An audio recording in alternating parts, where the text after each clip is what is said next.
अब एक दिन जमींदार साहब 2-4-10 लोगों के बीच में समाज में बैठे हुए थे, घर में ही अपने, कि उसी वक्त उनकी पत्नी ने मार निकाला, तुरंत थाली एक कटोता में रख दिया और बेटा से बोले कि बेटा जल्दी जा, पिताश्री को बुला के लेके आ कि गर्मा गर्म मार पी ले, क्योंकि ठंडा मार पसंद नहीं है।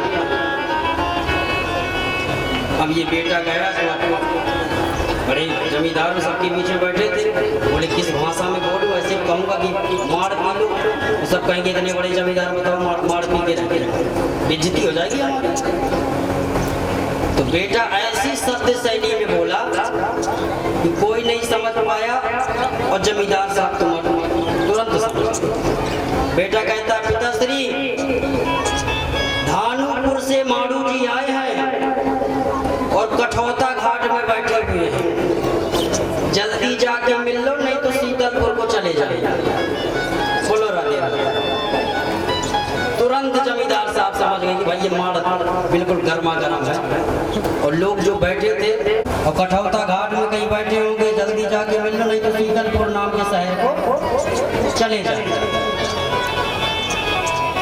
तो वेद की भाषा बड़ी जटिल है। एक जगह लिखा था कि वेद पढ़ना पाप है, किसी मूर्ख को दिख गया, अब सब जगह दिखाने लगा वेद पढ़ना पाप है, वेद पढ़ना पाप है, सबकी बुद्धि चक्कर में डाल दिया।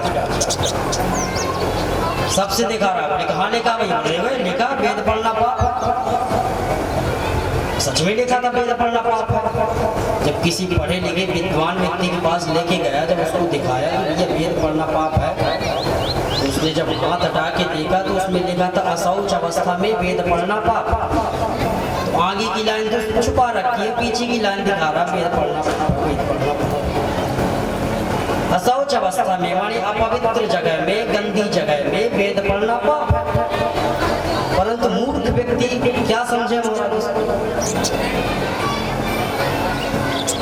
बोले महाराज मेरे से तो बहुत बड़ा अपराध बन गया, क्या करूं? बोले चिंता मत करो, हम आपको एक कहानी सुनाए देते हैं।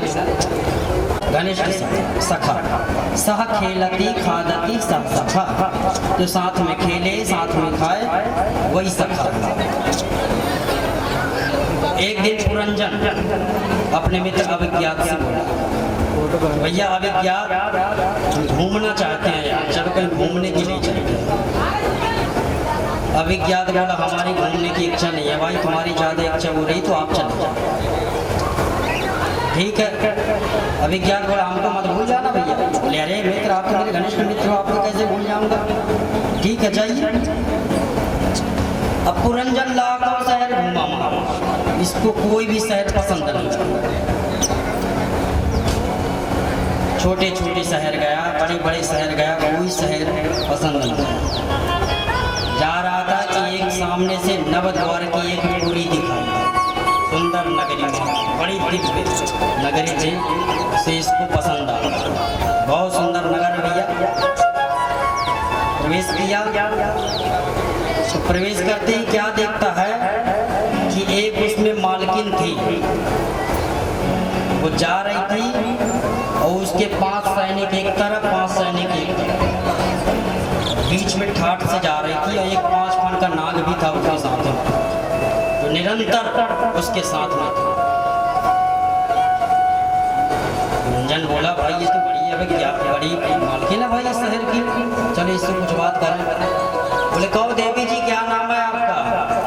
बोले भैया मेरे को नाम तो पता नहीं, ना मेरे माँ बाप का पता, मैं अकेली हूँ, इस शहर की मालकिन हूँ और मैं यहीं रहती हूँ और विवाह हमारा हुआ नहीं। रंजन बोला देवी जी विवाह तो हमारा भी नहीं है। तब क्या था हमारा, दोनों ने एक अंदर विवाह कर लिया। अब पुरंजन का विवाह हो गया। विवाह होते ही उस पुरंजनी के चक्कर में ऐसा फंसा कि पुरंजनी नाचे तो पुरंजन नाचे, पुरंजनी गावे तो पुरंजन गावे, तो क्वचित गायती गायन्त्याम रुदन्त्याम रुदति क्वचित। उसने देख लिया कि वाह बड़ा सुंदर है, चलो इससे हम विवाह करेंगे। वो इतनी काली कलुकी थी कि कोई महाराज उसको पसंद नहीं, परंतु इसने पुरंजन को देख लिया। अब पुरंजन आए, महल में प्रवेश इसके पीछे पीछे ये भी आ गए। तो जो पुरंजन के सैनिक थे 10-5, उन्होंने खूब रोका महाराज और मार के इसको भगाया, परंतु पुरंजन को नहीं पता चला कि हमको कोई देख लेगा। वो तो अपने महल में मस्त था। ये जरा देवी जब स्त्री बन के पैदा हुआ तो मलयध्वज नाम के राजा के साथ में उसका विवाह हुआ, और विवाह होते ही वह राजा भी स्वर्गवास कर गया। अब तो ये जो पूर्व जन्म का पुरंजन था, जो स्त्री बना था, वह इतना बेचैन हो गया राजा के उसमें कि सती होने के लिए तैयार था। तब तक जो पुराना मित्र था अभिज्ञा, उसको ध्यान आया कि हमारा मित्र घूमने के लिए गया है और ऐसा घूमा कि पता ही नहीं चला कहाँ गया। चले ढूंढते हैं तो एक ब्राह्मण का भेष धारण करके आया, सर्वत्र घूमा।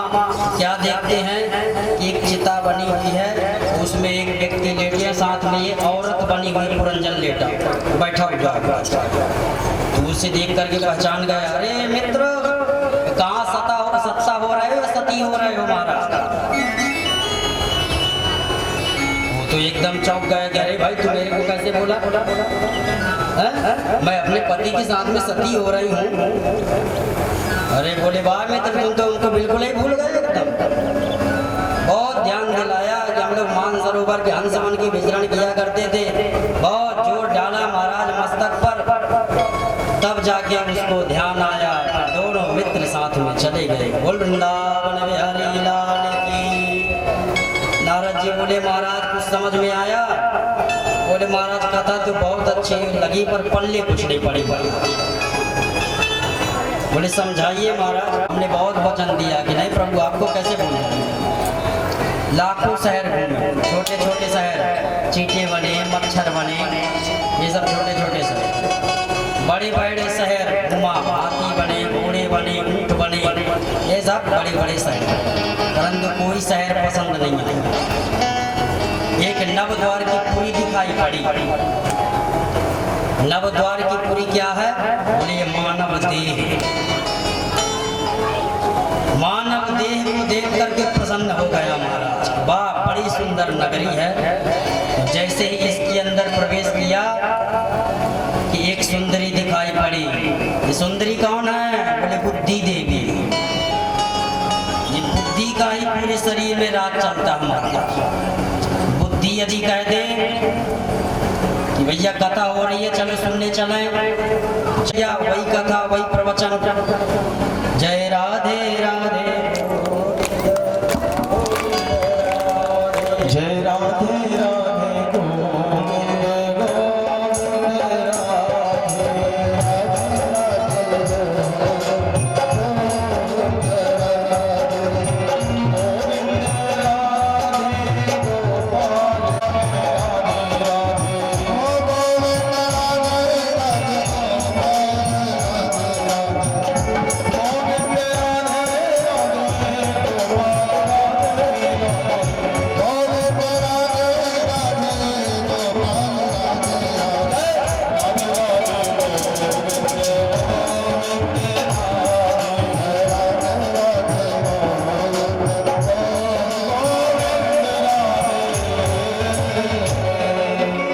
गोविंद गोविंद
उसका मिलन बुद्धि देवी से हो गया।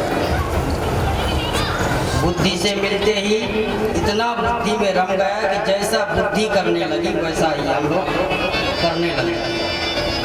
बुद्धि कहती है भैया इतना बड़ा बढ़िया भजन बज रहा, चलो नाच ले। परंतु वही बुद्धि कहती है कि नाचना ठीक नहीं देखेगा महाराज, लोग हंसेंगे हम लोग नाचेंगे, तो चुपचाप बैठ गए। जैसा जैसा बुद्धि करती है वैसा हम लोग करने लग जाते हैं। क्वचित गायति गायन्त्याम उदन्ताम उदति क्वचित, जैसा जैसा बुद्धि करती है वैसा हम लोग बुद्धि में रम जाते हैं। परंतु इसमें भी 10 सैनिक हैं, 5 ज्ञानेंद्रिया और 5 कर्मेंद्रिया, एक 5 फन का नाग भी है, प्राण अपान उदान समान और व्यान, तो निरंतर चलते रहता है हमारा। आप सो रहे हो परंतु श्वास थोड़ी सोती है हमारा, तो निरंतर जागते रहते हैं। अब एक दिन जरा देवी ने देख लिया। जरा देवी कौन है? बोले वृद्धावस्था। जरा नाम बुढ़ापे का। कौन है जो बुढ़ा होना पसंद करे महाराज? परंतु जरा देवी ने राजा चंडवेग को साथी बनाया। चंडवेग कौन? बोले संवत्सरो चंडवेगा। संवत्सर जिसके सैनिक हैं 360 गोरे और 360 काले, माने दिन और रात। दिन और रात को सैनिक बना करके जरा देवी शरीर पर हमला बोल लेते हैं। पुरंजन जान ही नहीं पाए कि जरा देवी ने कब हमको देख लिया। उसी प्रकार आपको कई तारीखें याद होंगी कि हमारा जन्म फलाने तारीख में हुआ, हमारा विवाह फलाने तारीख में हुआ, परंतु आज तक किसी बुढ़े से पूछा जाए क्या बाबा इस तारीख को बुढ़े हुए, तो बताओ कोई बता सकता है क्या?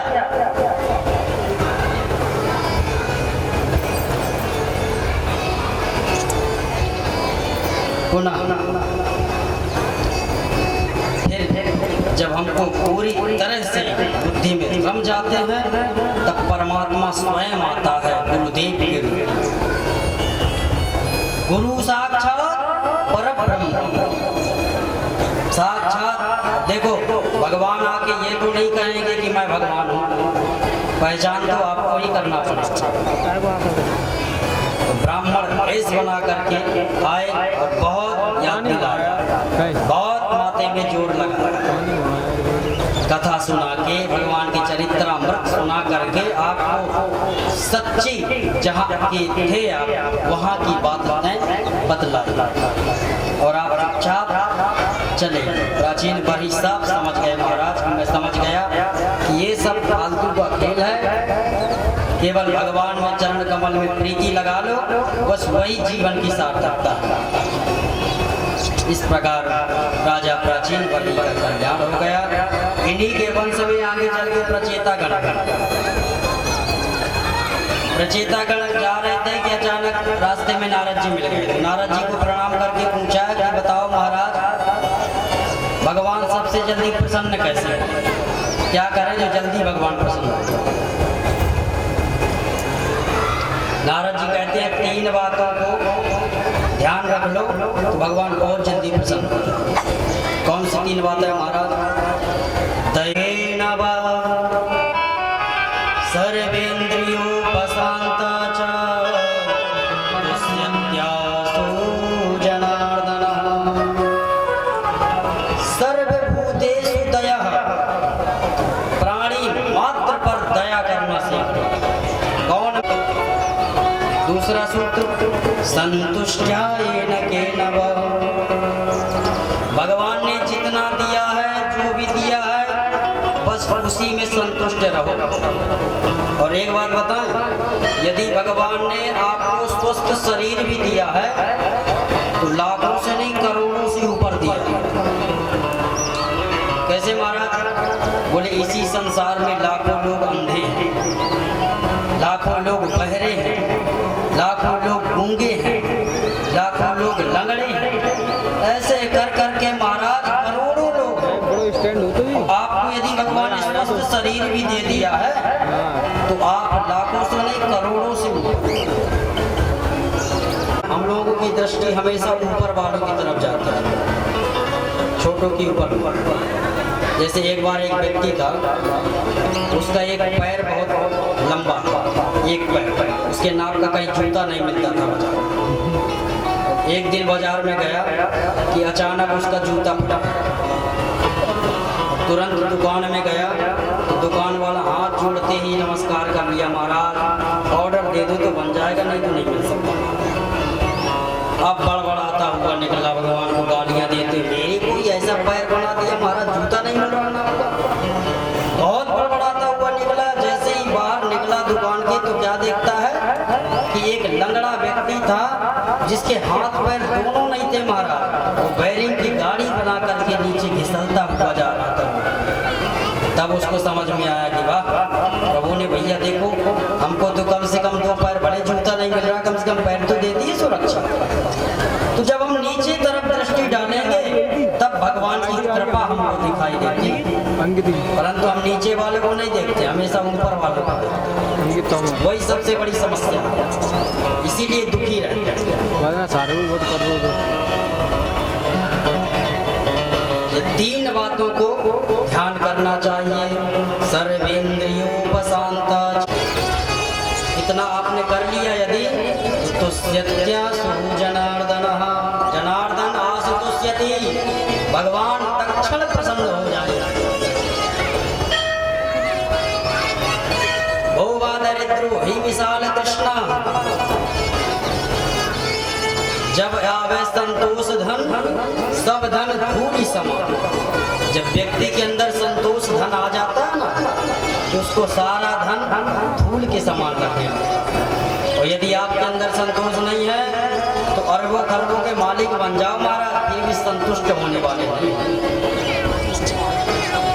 बहुत सुंदर उपदेश दिया और उन्हीं बातों का अनुग्रह करके प्रचेतागण ने हर और हरि की तपस्या करके साक्षात भगवान भोलेनाथ को, शिव विष्णु को प्रसन्न किया। हरि और हर।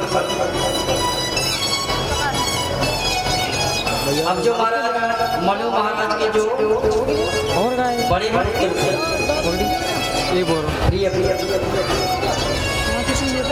प्रियव्रत महाराज बड़े तपस्वी राजा। एक दिन उन्होंने सोचा बैठे बैठे, ये भगवान ने रात क्यों बना दी, सारा समय बर्बाद कर देते हैं इस अंधियारी रात में। अरे दिन ही दिन बनाया होता तो बढ़िया लोग घूमते, रात बना करके सब बेकार कर दिया। तो अपनी तपस्या के बल पर ऐसा दिव्य ज्योतिर्मय रथ का निर्माण किया कि 7 दिन तक रात्रि ही नहीं होने दी। 7 दिन तक रात्रि नहीं हुई तो ब्रह्मा जी घबरा गए, बोले अरे क्या कर रहे हो बेटा। अरे हर वस्तु की अपनी अपनी प्रयोगिता है। नमक है, अब नमक का प्रयोग ठीक तरह से न किया जाए तो बड़ी समस्या हमारा। अब आपने खाना बनाया, ध्यान नहीं रहा, इतना नमक पटक दिया सब्जी में कि पूरी सब्जी कड़वी। लोगों ने खाया, अरे सब बेकार कर दी सब्जी, नमक ही नमक भर दिया। दूसरे दिन इतने सजल रहे कि नमक वो सब्जी की डालने की जगह खीर में डाल। फिर लोग चिल्लाए। तीसरे दिन इतने सजल हुए कि नमक को छोड़ करके फेंक करके बोलिए अरे नमक ही बेकार, फेंक दो इसको। अरे नमक बेकार नहीं, तुम्हारी खोपड़ी बड़ी भाई, अपनी खोपड़ी को बुद्धि को ठीक से प्रयोग करो। नमक तो प्रयोग करने वाली चीज है। उसी प्रकार जो रात्रि में विषय पुरुष विषय करते हैं, उसी रात्रि में संत महात्मा ध्यान करके भगवान को याद करते हैं।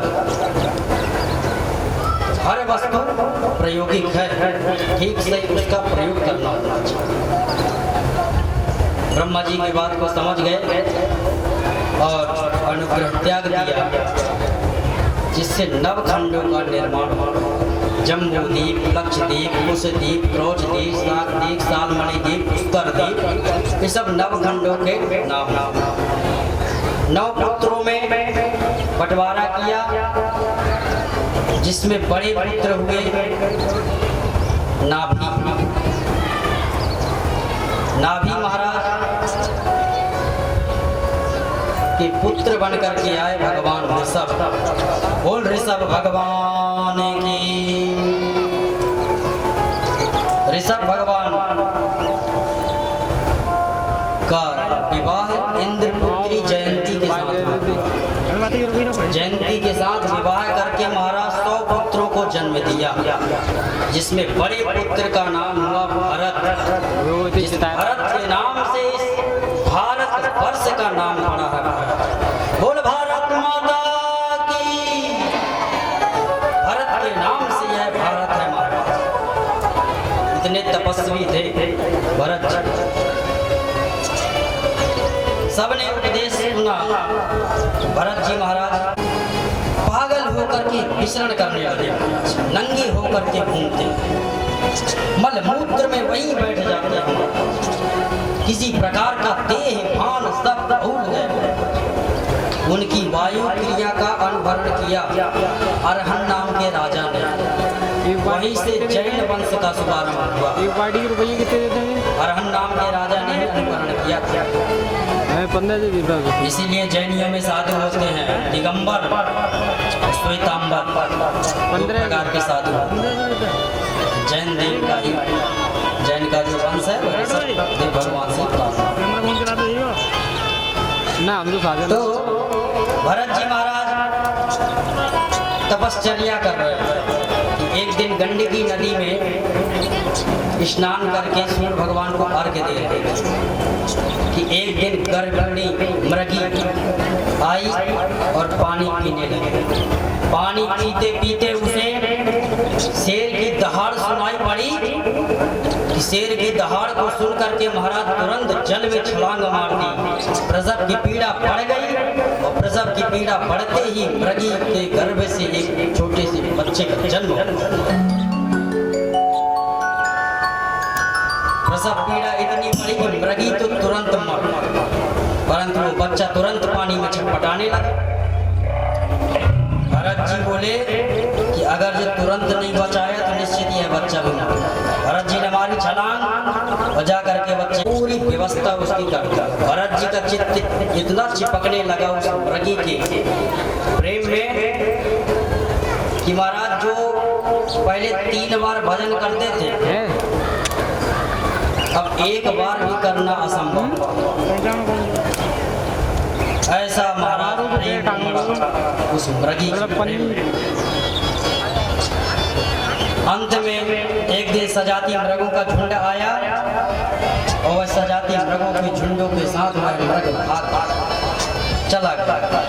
प्रेम दीवाने भरत जी ऐसे उसमें मोहित हुए महाराज कि वृक्षों से पत्तों से पूछ रहे हैं महाराज, सूर्य भगवान से पूछ रहे हैं प्रभु आप ही बताइए कहाँ गए।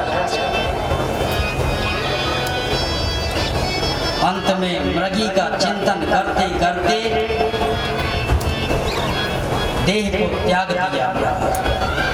मृग का चिंतन हुआ तो अगले जन्म में मृग योनि प्राप्त हुआ। बोल वृंदावन बिहारी लाल की।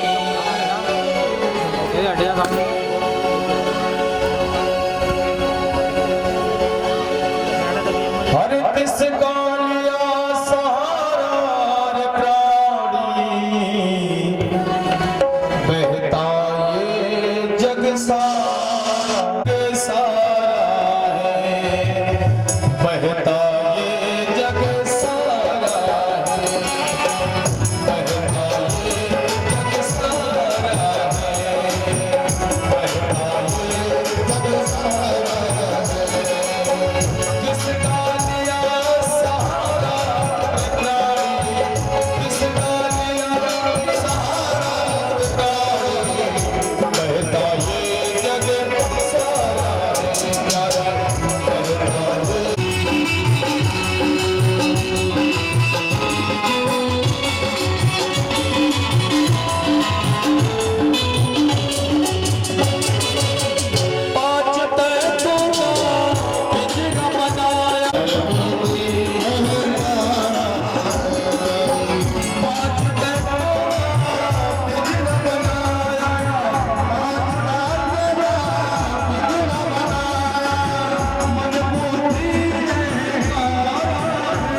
अंत्ययामति सागति, मृग का चिंतन किया तो अगले जन्म में मृग योनि प्राप्त होगी। देखिए महाराज, दया का भी एक स्वरूप है। जीव जंतु पर दया करो, क्योंकि दया ही धर्म। आजकल हम लोग कुत्तों पर बहुत दया कर रहे हैं, परंतु ध्यान देना,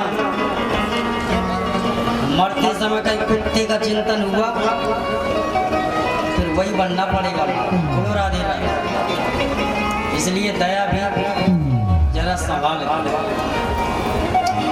प्रारब्धानुसार समझ करके और मृग देह को त्याग दिया। अब अगले जन्म में अंगिरा गोत्रीय ब्राह्मण के घर में जन्म लिया, परंतु याद तो पूरी बनी हुई थी महाराज जी की क्यों।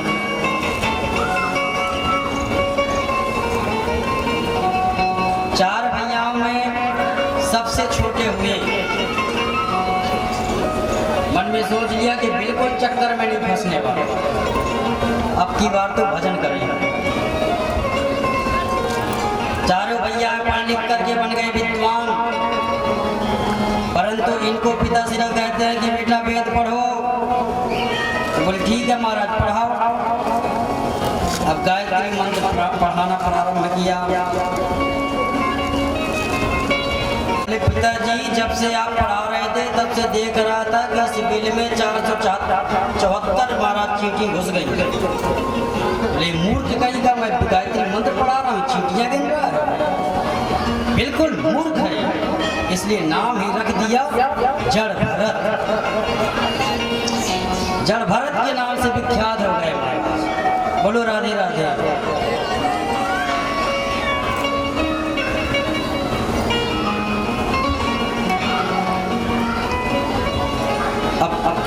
जड़ भरत जब तक पिता श्री रहे और माता श्री तब तक तो कोई कुछ नहीं बोला महाराज। जैसे माता जी पिताजी पधार गए, कुल भाभियों ने गाली देना प्रारंभ कर दिया। सबसे मोटा तगड़ा है, निरंतर झगड़ा करने से क्या हुआ कि भाई बोले कि भैया देख तू घर में रहता है तो कुछ काम धाम किया कर। क्या करूं? बोले चल खेत में। खेत में ले गए, चिड़िया दाना खा रही हैं, वो कहते हैं चिड़ियों से भर भर पेट पे खाओ।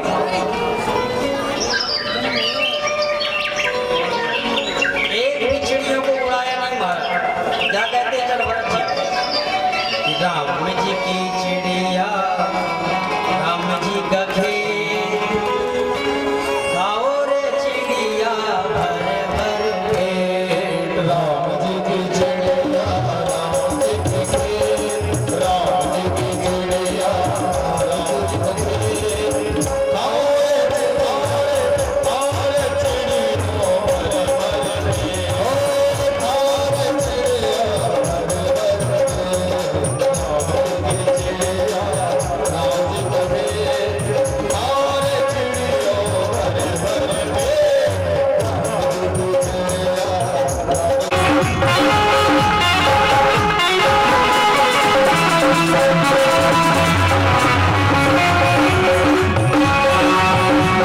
राम जी की चिड़िया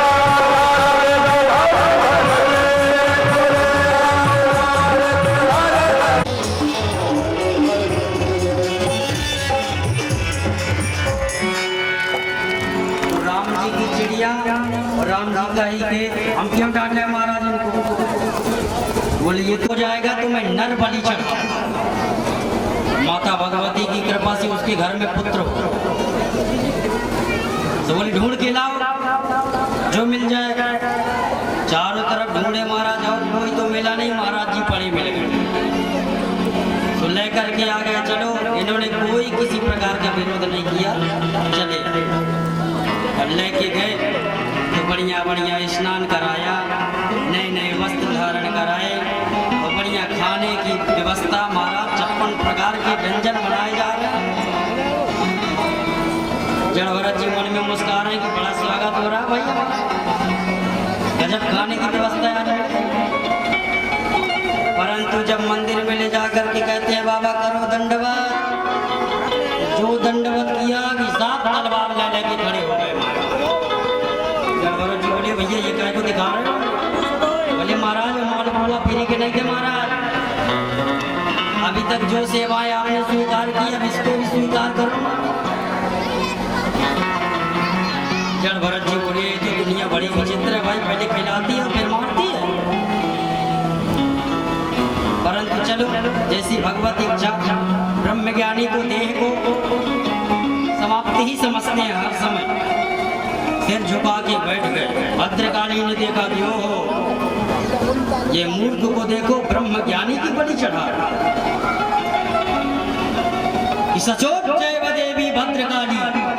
भद्रकाली प्रकट हो गई, जितनी थे सबकी तलवार को छीन लिया और तलवार से अपनी सबकी गर्दन को महाराज कर। बोल दुर्गा मैया की। आपकी गर्दन को काट दिया महाराज। जड़ भरत जी ने सिर उठा करके देखा तो मंदिर का सारा दृश्य बदल गया कि वाह भद्रकाली ने बचा लिया हमको काल के गाल से। चल अब घर लौट करके नहीं गए, मतलब अभी कुछ जीवन शेष है। घर लौट के नहीं गए, विचरण करने लगे। तो एक राजा था, नाम था रघुगण, जो नित्य कपिलाश्रम जाया करता था सत्संग करने के लिए।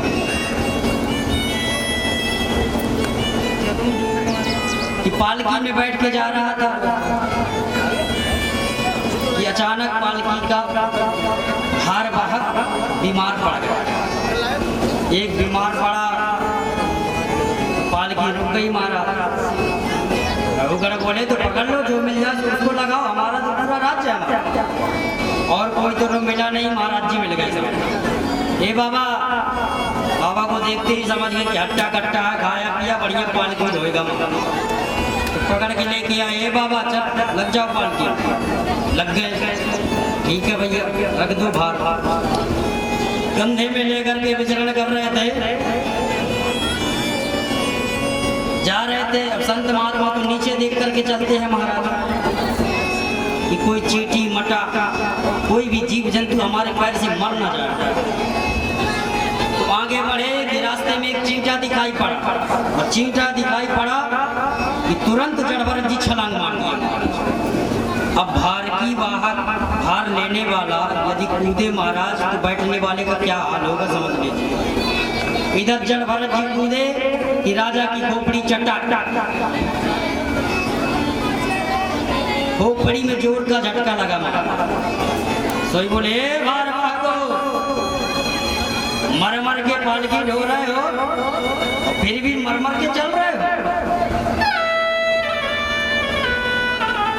खोपड़ी फोड़े जा रहे हो हमारी मार। बोले महाराज हमारा कोई दोष नहीं है, ये जो एक अभी नव रूप रंग हमने लगाया है ना, पता नहीं क्या हो जाता है महाराज, एकदम से उछलने लगता है। राजा बोला ऐसा दंड दूंगा कि यमराज भी नहीं दंड दिया होगा, ऐसा दंड दूंगा।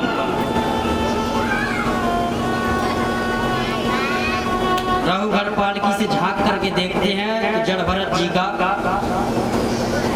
हष्ट पुष्ट शरीर दिखाई दिया तो व्यंग्य के बाण चलाने लगे। ओ देखो देखो कितना पतला दुबला है, बेचारा लगता है महीनों से भोजन नहीं किया तो तुमने इसके कंधे के में इतना भार दे रखा है, इसलिए अहो शांतो इसमें धीरे चलो। जड़ भरत जी सब समझ रहे हैं कि ये हमको व्यंग मार रहे हैं, परंतु कुछ नहीं, फिर भी कुछ नहीं। आगे बढ़े तो फिर चींटा दिखाई, अब चींटा दिखाई पड़ा, फिर जड़ भरत जी कूद गए और जड़ भरत जी कूदे राजा की खोपड़ी चटाक फिर खोपड़ी में लग गया हमारा। अब तो रघुगण को बहुत क्रोध आया,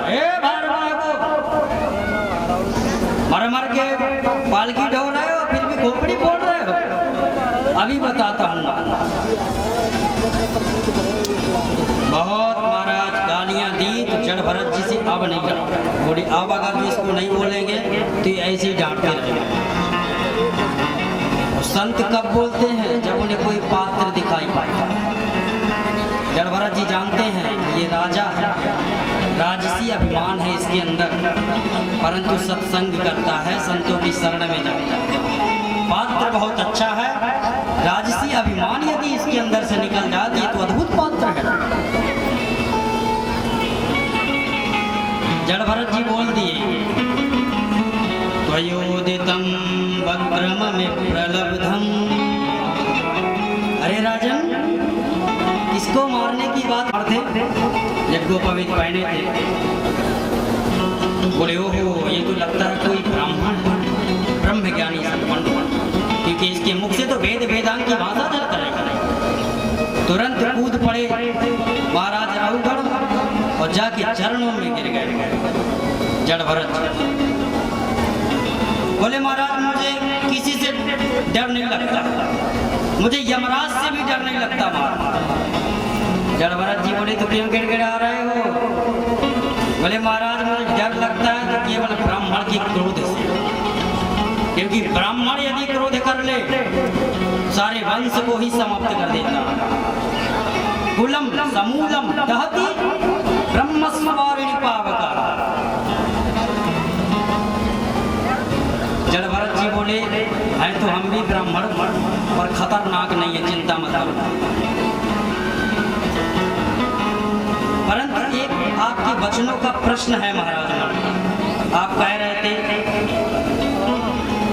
कि जीव न मोटा होता न पतला होता न मरता कभी। फिर महाराज ये शरीर मरता है तो क्या जब शरीर को कष्ट होता है तो क्या जीवात्मा को कष्ट नहीं होता? जब शरीर में चोट लगती है तो जीवात्मा भी को तो कष्ट होता होगा कि नहीं?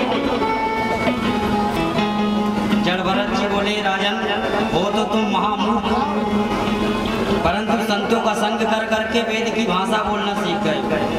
अको वेदा को वेदवाद वादा, मूर्ख होकर के ज्ञानियों जैसी बातें करते हो। एक बात बताओ, क्या आकाश को कोई पानी डाल करके गीला कर सकता है? कोई कहे कि आकाश को मैं पानी डाल करके गीला करता है, कभी नहीं करता। क्या तलवार से आकाश के टुकड़े कर सकता है? नहीं कर सकता, क्योंकि या वह पदार्थ हर जगह आकाश में, जहाँ भी जाओ आपको वो दिखाई देगा। चाहे विदेश जाओ या कहीं भी जाओ, आकाश आपको जरूर दिखाई देगा। बहुत सुंदर शब्दों में रहुगढ़ को उपदेश दिया और अंत में रहुगढ़ का उद्धार किया।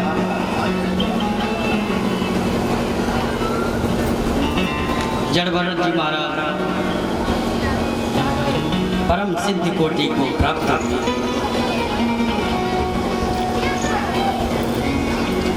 परीक्षित प्रश्न करते हैं कि महाराज आपने उत्तानपाद का चरित्र प्रचेता गण तक ही सुना, उसके बाद कौन हुए?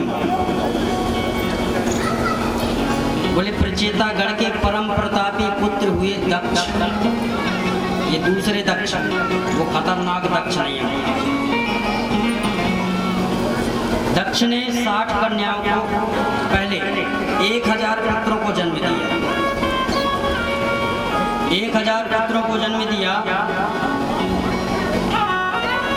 तो जा रहे थे कि रास्ते में नारद जी मिले। अब नारद जी उनको ऊट पटांग प्रश्नों में उलझा करके और सब के सब पुत्रों को बाबा बना दिया।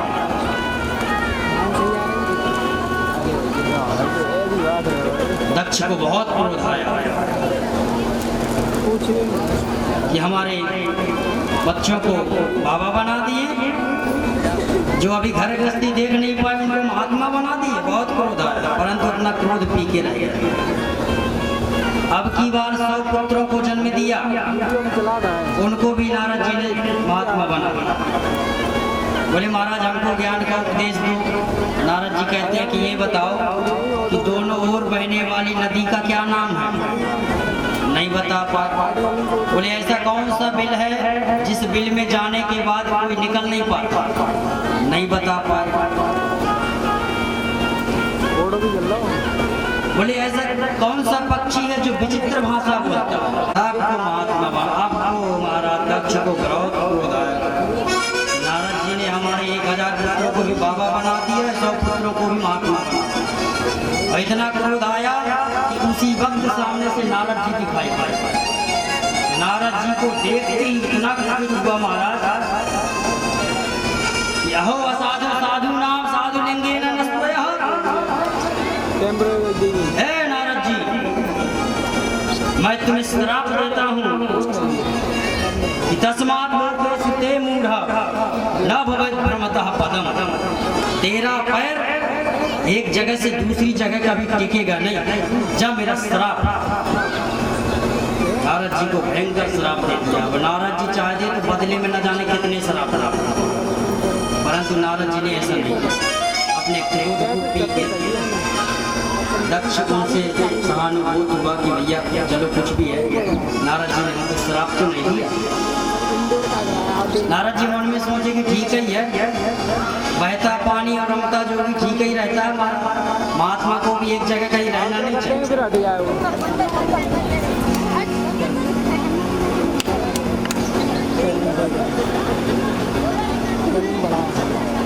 इस प्रकार अब की बार 60 कन्याओं को दक्ष ने जन्म दिया, जिनमें 27 कन्याएं ब्याह दी गई चंद्रमा के साथ। अश्विनी भरणी कृतिका रोहिणी मृगशिरा आदि 27 कन्या जो नक्षत्र होते हैं, ये सब ब्याह दी गई चंद्रमा के साथ। और इन्हीं 60 कन्याओं से ही आगे चल के वंश का विस्तार हुआ। कश्यप जी की दिति नामक पत्नी से दैत्यों का जन्म और अदिति से देवताओं का जन्म।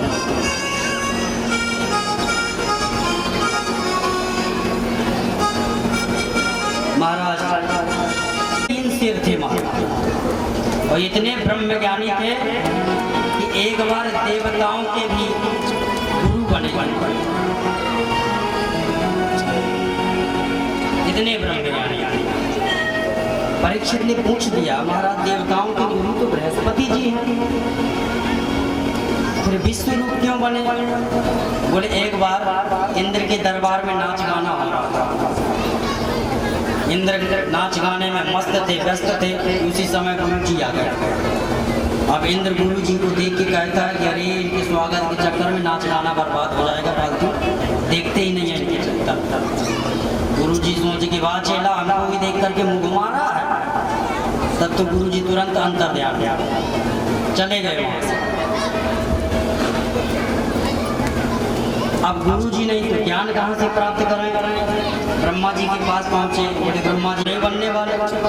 बोले महाराज आप बनिए, आपसे बड़ा ब्रह्मज्ञानी कोई है ही नहीं। ठीक है भैया बन जाते हैं। विष्णु रूप गुरु बन गए। और गुरु बनते ही सबसे पहले नारायण कवच का उपदेश दिया इंद्र को। नारायण कवच भागवत में एक प्रमाणिक ऐसा है कि जो नित्य नारायण कवच का पाठ करता है उसी कोई किसी प्रकार की अलाय बलाय नहीं सता सकती। कोई प्रेत बाधा या कोई कुछ भी नहीं सता सकता नारायण कवच का पाठ करने में। नारायण कवच का उपदेश दिया देवराज इंद्र। आहुति देते हैं देवताओं के नाम से, और बीच बीच में दैत्यों के नाम की भी आहुति दे देते हैं। इंद्र को क्रोध आ गया कि दक्षिणा हमसे ले रहे हैं, आहुति महाराज उनके नाम की दे रहे हैं। उठाया तलवार, विश्व रूप के तीनों सिर काटा, गुरु जी का वध कर दिया। ब्रह्म हत्या लगा। ब्रह्म हत्या लगने के कारण देवराज इंद्र कोढ़ी हो गए पूरे शरीर। तो ब्रह्म हत्या को 4 भागों में बांटा। ध्यान से सुनिए आप। पहला भाग भूमि को दिया जो ऊसर भूमि के रूप में है। दूसरा भाग वृक्षों को दिया जो गोंद के रूप में, तीसरा भाग जल को दिया जो झाग के रूप में, चौथा भाग स्त्रियों को दिया जो रजो धर्म के रूप में। ब्रह्म हत्या को 4 भागों में बांट दिया, परंतु विश्वरूप का पुत्र जो था वो भी बहुत बड़ा ज्ञानी था महाराज। उसने यज्ञ किया कि मेरे पिता श्री को पहले गुरुजी बना दिया, बाद में उसकी हत्या कर दिया, ये छोड़ने वाला नहीं है, इनको मारा। बड़ा भयंकर यज्ञ किया और यज्ञ से एक वृत्तासुर नाम का बड़ा भयंकर राक्षस पैदा हुआ। इंद्र सीधा पैदा होते ही महाराज चल दिया युद्ध करने के लिए, इतना खतरनाक। अब इंद्र तो कांपने लगा महाराज, सारे देवता स्वर्ग खाली करके चले गए नारायण की शरण। बोले प्रभु रक्षा करो। बोले किससे? बोले वृत्तासुर से। बोले वृत्तासुर का वध तो मैं भी नहीं कर सकता। क्यों महाराज? बोले उपाय बता देते हैं आपको, कैसे बता। बोले दधीच मुनि की हड्डियों का यदि वज्र का निर्माण हो तो वृत्तासुर का वध हो। बोले हड्डियां कहाँ से मिलेंगी? बोले जाओ महात्मा के पास, वही देंगे अपने शरीर की हड्डियां। महाराज चले आए देवता, दधीच मुनि को प्रणाम किया, महाराज जी दंडवत। महाराज जी तो प्रसन्न हो गए, आओ आओ देवता भाई, कैसे घबरा आओ। बोले महाराज हम कुछ लेने आए हैं। क्या चाहिए? बोले अपनी हड्डियां दे दो। महात्मा बोले तुमको शर्म नहीं आए मारते समय? शरीर इतना प्यारा होता है और आप कह रहे हो हड्डियां दे दो। बोले महाराज तो भगवान नारायण ने हमसे कहा। अरे नारायण स्वयं आते तब भी हम अपनी हड्डियां नहीं देते महाराज। कौन अपने शरीर का दान करेगा? तो देवराज इंद्र बोले कि महाराज महात्मा का शरीर तो परमार्थी होता है, आपके शरीर में ही परमार्थ है, दूसरों की कल्याण की ही भावना है। महात्मा प्रसन्न हो गए कि वाह भैया, हम थोड़ा सा आपसे उपदेश श्रवण करना चाहते थे। ये शरीर तो हम जानते हैं कि एक न एक दिन समाप्त ही हो जाएगा। पूरे शरीर में महाराज घास लपेटते गई, गाय ने घास खाते काटते चाटते पूरा शरीर चाट लिया महाराज। लास्ट में हड्डियां बच गई। अब हड्डियों से वज्र का निर्माण। वज्र लेकर के देवराज इंद्र आए वृत्तासुर के बाद, वृत्तासुर आओ हमसे युद्ध करो। वृत्तासुर कम नहीं था महाराज, वज्र देखते हुए तब भी युद्ध करने के लिए चले। अब वज्र को देखते ही वृत्तासुर को उस वज्र में बिहारी जी नजर आने लगे। बिहारी जी की प्रार्थना करने लगा महाराज। वृत्तासुर परीक्षित चौंक गए, महाराज जी वृत्तासुर इतना खतरनाक है, बताओ भगवान को याद कर रहा है वज्र में। बोलिए वृत्तासुर एक गंधर्व था, चित्ररथ नाम का गंधर्व। एक बार ये कैलाश पर्वत की तरफ से विचरण करते हुए जा रहा था कि भगवान भोलेनाथ भगवती को बैठा करके गोद में और संतों को उपदेश दे रहे थे अपने गणों। ये देखा तो इसका मुंह खराब हो गया। बताओ इतने बड़े ज्ञानी है भोलेनाथ, इनको सब पता नहीं है समाज में कैसे बैठा जाता। अरे स्त्री को गोद में बैठा करके कोई उपदेश देता है क्या? बहुत क्रोध आया महाराज, इतना क्रोध आया कि भोलेनाथ को चिल्लाने लगा, अरे तुमको मूर्ख हो, बुद्धि नहीं है तुम्हारे, इस तरह का उपदेश दिया जाता है। भोलेनाथ ने कुछ नहीं बोले, पर माता भगवानी की आंखें टेढ़ी हो गई। तू हमें क्या शास्त्रों का प्रवचन देता है? अरे हम तो जगत माता और जगत पिता हैं और तू मूर्ख हम पर टेढ़ी दृष्टि डाल रहा है। हमारी भावनाओं को नहीं समझा तूने। जा, हम तुझे श्राप देते हैं कि तू भयंकर असुर बन। श्राप दे दिया माता पार्वती ने। हाथ जोड़ के बोला, माता जी मेरा कोई ऐसा आपका मन दुखाने का इच्छा नहीं थी कोई, परंतु जो प्राकृतिक चीज है वही बात मैंने कही। माता भगवती प्रसन्न हो गई और बोले जाओ तुम राक्षस तो जरूर बनोगे, परंतु मरते समय तुम्हारे अंदर भगवत भक्ति जागृत है। बोलो राधे राधे। आज उसी भक्ति का प्रमाण हुआ कि वृत्तासुर को उस वज्र में साक्षात भगवान दिखाई।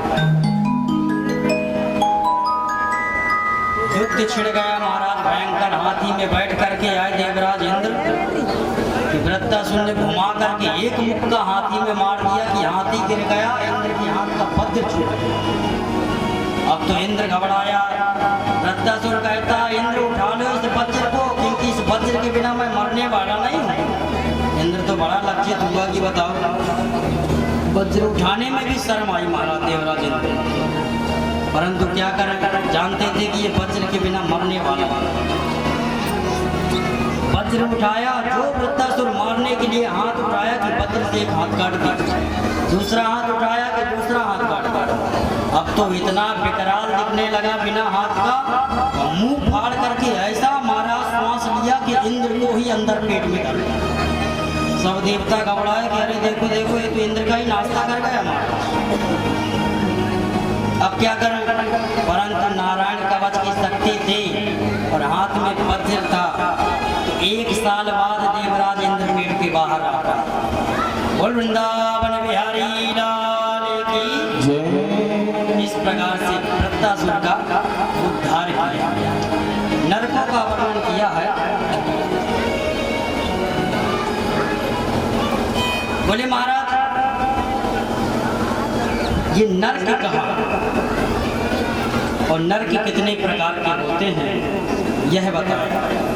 बोले 28 रूप से, मुख्य रूप से 28 नर्क होते हैं।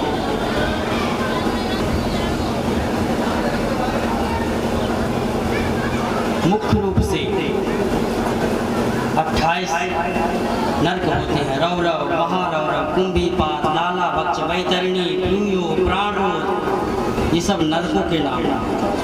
जो जैसे यातना करता है उसको उसी तरह ही सजा दी जाती है। जो जीवों को मार करके उनकी हत्या करके उनका भक्षण करते हैं, नरक में ले जा करके उनको महाराज खौलते हुए तेल की कढ़ाई में छोंक दिया जाता है। जो अतिथि को आते हुए क्रोध की निगाह से देखते हैं, उनको वज्र तुंड नरक में ले जा करके उनकी आंख को निकाल करके गीध खा जाते हैं। बड़ा भयंकर वर्णन किया महाराज। परीक्षित तो कांप गए, बोले इतने खतरनाक महाराज नर्क। बोले भैया ये नर्क जीव को सुधारने के लिए ही बने। कैसे महाराज? बोले देखो ये कपड़ा है, हमने इस कपड़ा की कभी सफाई नहीं की, अब मैला हो गया और इतना मैला हो गया कि अब सफाई करते न बना, तो कहाँ जाएगा? बोले धोबी घाट। अब धोबी घाट में जो कपड़े की मरम्मत होती है वो तो कपड़े ही जानता है, धोबी कसर नहीं लगाता महाराज, वो दया नहीं करता कपड़े के ऊपर। उसी प्रकार हमको सुंदर ये चोला मिला, ये कपड़ा मिला शरीर रूपी, अब हमने इसको इतना गंदा कर दिया, इतना गंदा कर दिया कि अब ये सफाई करने के लिए धोबी घाट गया यमदूत, तो अब वो सफाई अपने हिसाब से फिर करेगा। अच्छी बात तो यही है कि कपड़ा गंदा न होने पाए, अपने हाथ से रगड़ करके साबुन से बढ़िया सफाई कर लो तो ठीक है महाराज।